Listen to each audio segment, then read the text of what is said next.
But the broad themes that I want to talk about are completely related to these questions around how we know stone, how stone knows us, how it makes us, how cultures relate to stone. And I have a particular preoccupation with how we make monuments and think about monuments in the sense of sort of heritage practice, and I'll explain a little bit about that in a moment. I kind of want the stone to lead some of this talk, so I'm not going to tell you too much about it. We're going to come back to this image, but just let it sit with you for a moment. And there's something kind of fantastic about its resemblance to the shape that was in the last frames of Rachel's film. And actually, yeah, beyond that, but we'll get there.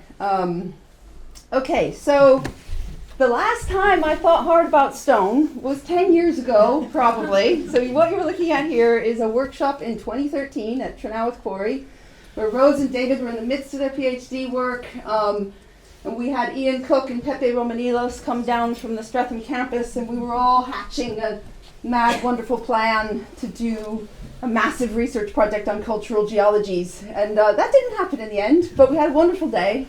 And my stony thinking really was sort of filtered through the work of Rose and David, so there's this sort of, I owe them really a huge debt as to how I think about some of the themes I'm going to tell you about today. But also in 2013, I did this. So I was invited to speak at an event on the centenary of the Ancient Monuments Consolidation and Amendment Act of 1913, right? Okay, big deal.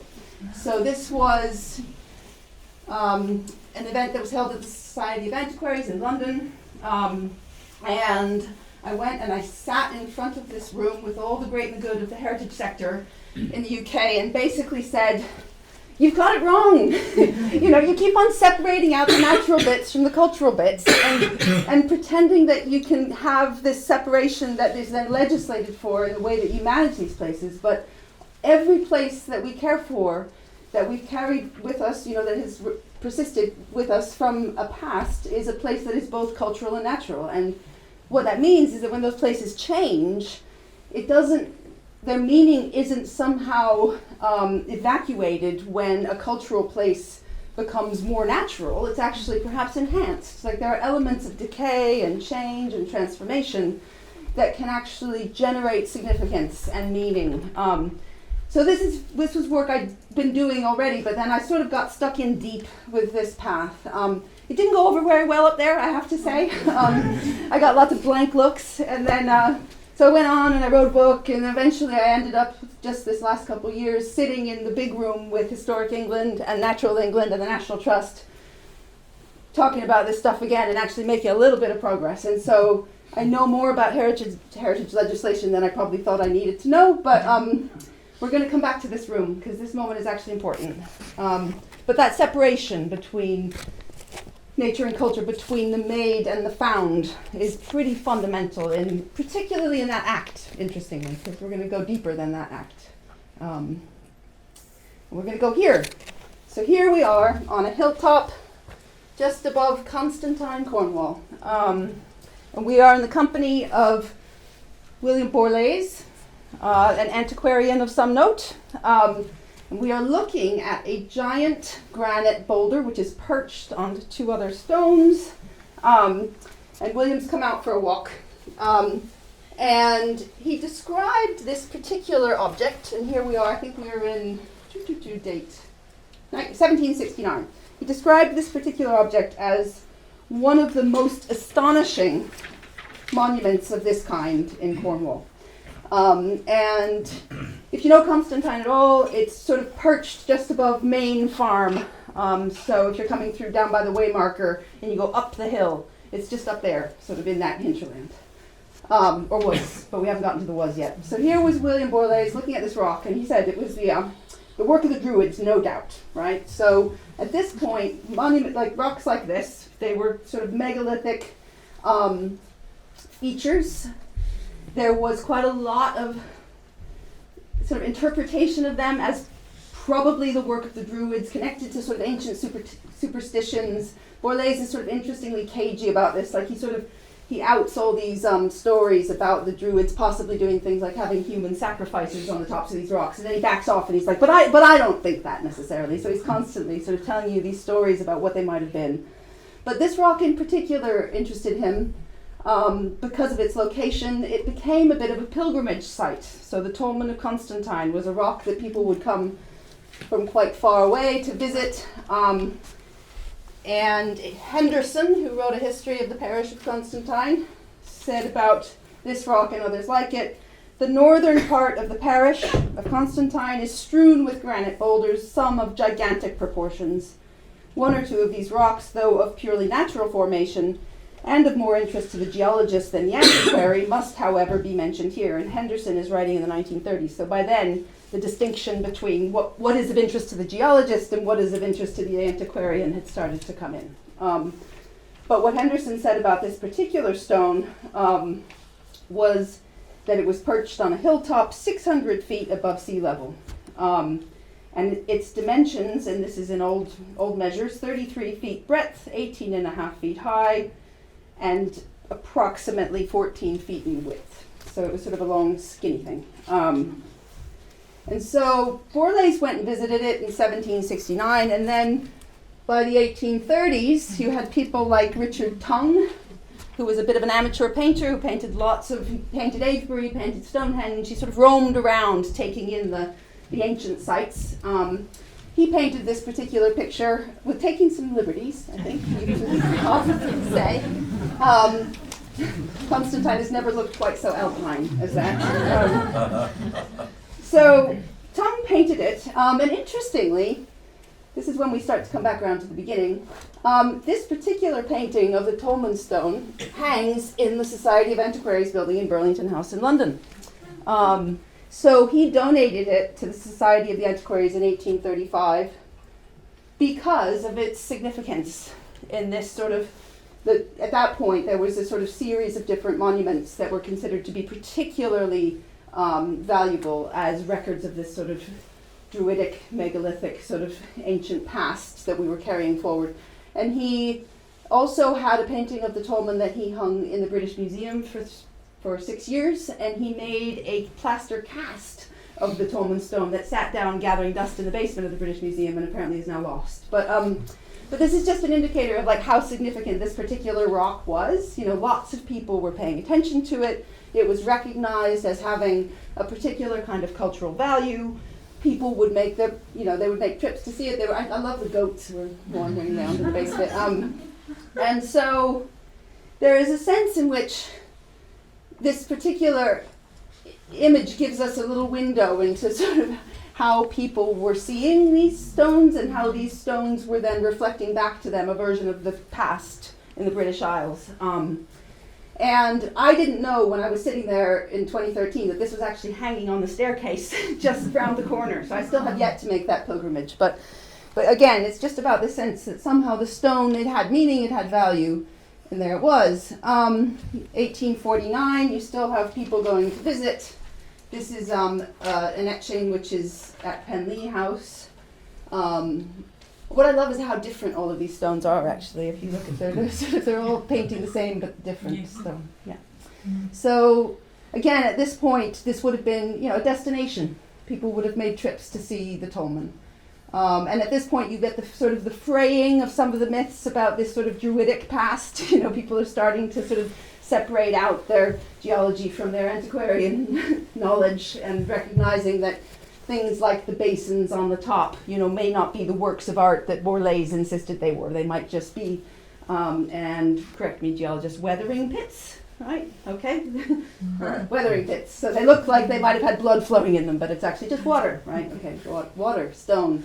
So the stone, sits there happily on the hilltop. Another visit, some sheep. These sheep look like the ones in front of the Avebury rock, actually. These the particular connection there. Same sheep. Yep, same sheep. Yeah, exactly. They just move around in front of the ancient rocks. Same sheep, different day. Yeah, traveling a bit. But then, and this is when we become a ghost rock, something tragic happens. In 1869, there is a moment and I'm going to spend a bit of time on this moment because it's significant. So I have various reports here. I'm going to try and figure out which one I should give you. I think this is probably one of the best ones. Destruction of the Tolmen. We deeply regret to hear of the destruction of the Tolmen, or as it is termed in the locality itself, the main rock, one of the most interesting natural objects in the county of Cornwall.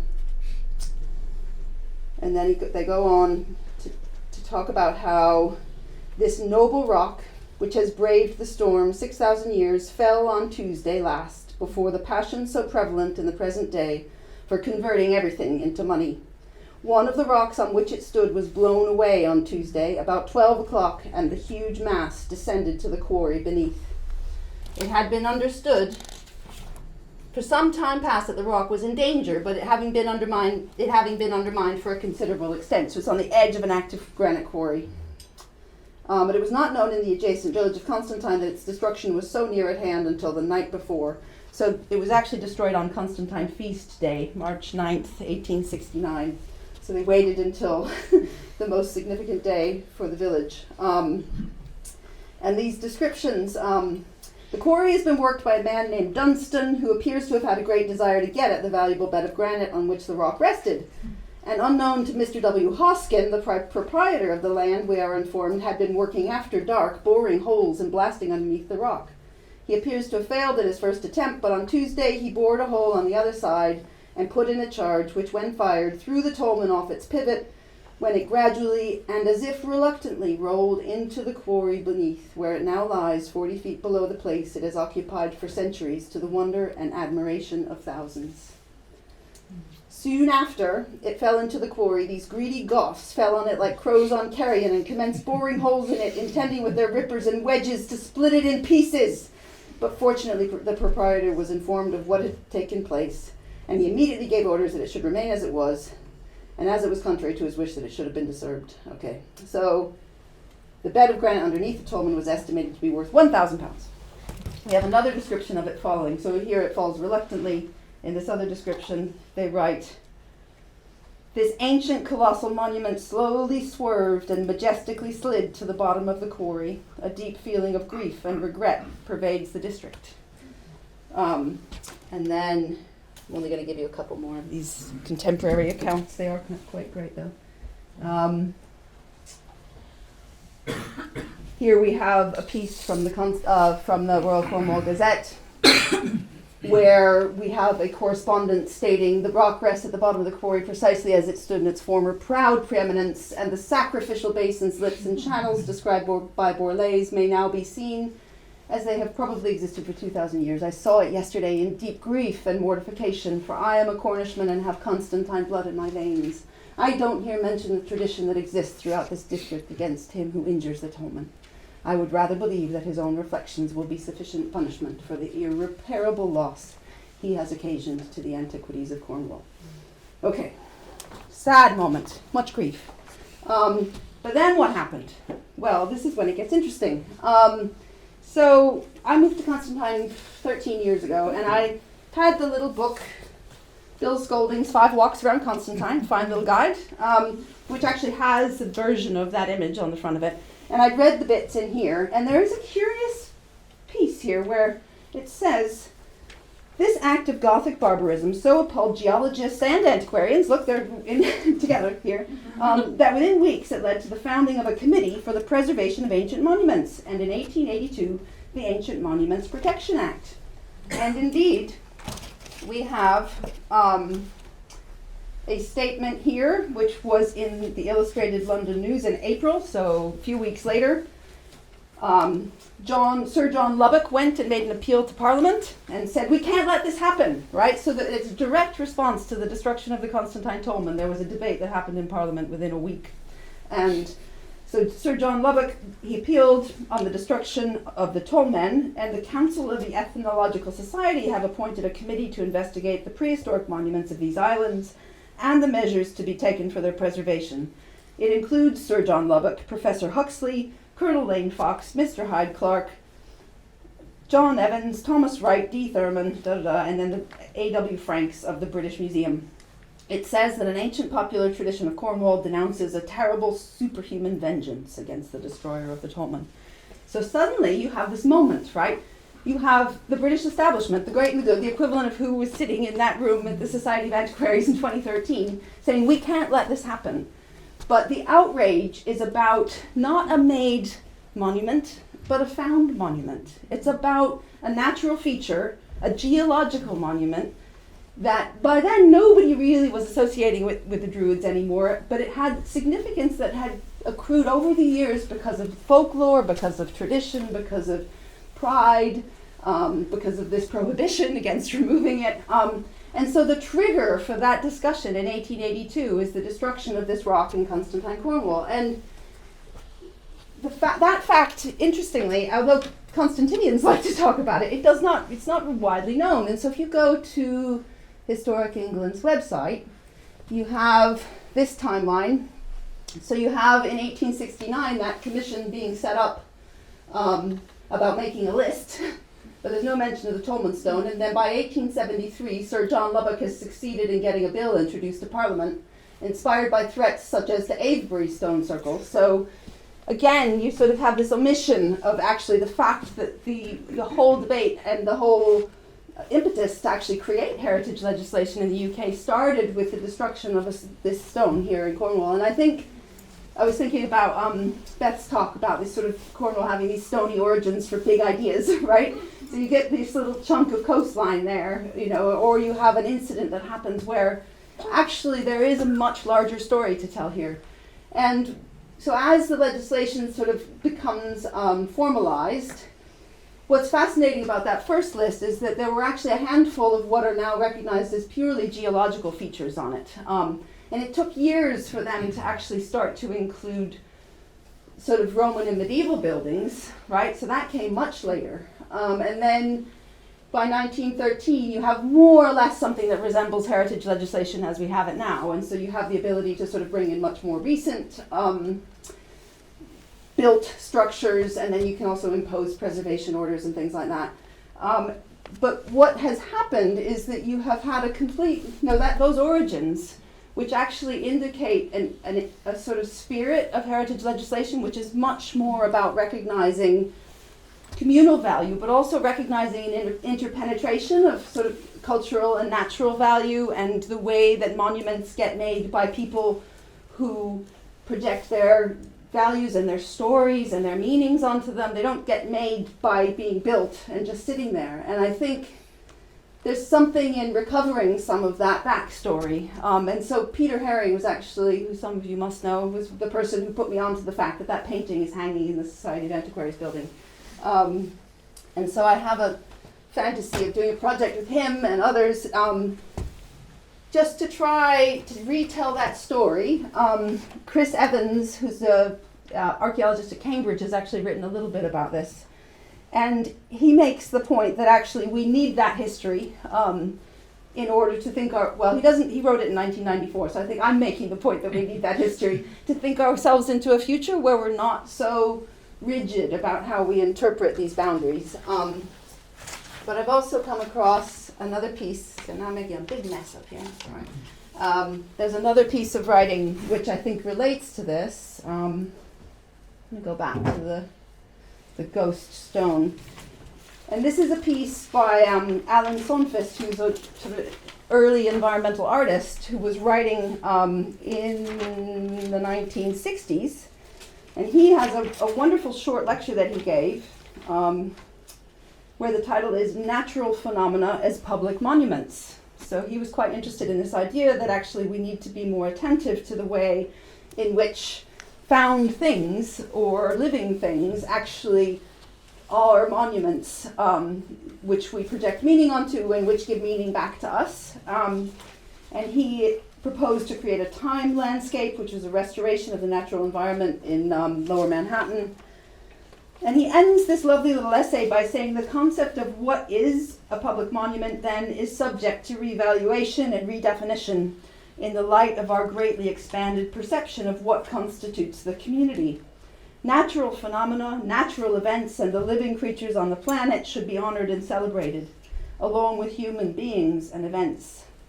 And I think the sort of the absent Tolmen is a really interesting sort of spectre to bring into that debate. It was a monument. Its absence, in a sense, is a monument, but the absence of the story around why it had meaning and why it was significant and how it could have meaning again, I think that is something that needs to be resurrected at some point. So maybe perhaps a collective project. Okay, that's it.